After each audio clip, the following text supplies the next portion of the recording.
Hello बच्चों, आज मैं आपके लिए लाई हूँ वनवास की ओर पहला कदम। श्री राम के विवाह के बाद की कहानी। जब श्री राम ने पिता की आज्ञा को सहर्ष स्वीकार कर लिया तो पूरे राजमहल में शोक की लहर दौड़ गई। राजा दशरथ अपने आंसुओं को रोक न सके। माता कौशल्या का हृदय कांप उठा, पर उन्होंने राम को रोका नहीं, क्योंकि वे जानती थी कि राम का मार्ग ही धर्म का मार्ग है। श्री राम ने माता पिता के चरणों में प्रणाम किया और कहा, माता, यह शरीर आपका है, पर मेरा कर्तव्य मुझे बुला रहा है। माता सीता ने दृढ़ स्वर में कहा, जहाँ मेरे स्वामी वहाँ मेरा स्थान। मैं आपके बिना एक क्षण भी नहीं रह सकती। लक्ष्मण ने भी हाथ जोड़कर कहा, भैया, आपकी सेवा के बिना मेरा जीवन अधूरा है। मैं भी आपके साथ चलूँगा। अगले ही दिन अयोध्या में वह दृश्य देखा जो कभी नहीं देखा था। जिन सड़कों पर उत्सव हुआ करते थे, वह आज सन्नाटा था।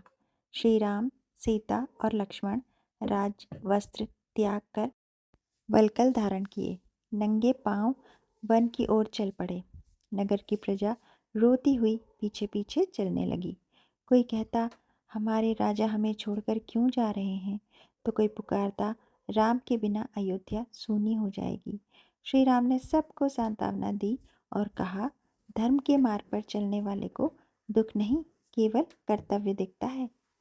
सरयू नदी के तट पर भरत दौड़ते हुए पहुंचे, पर तब तक देर हो चुकी थी।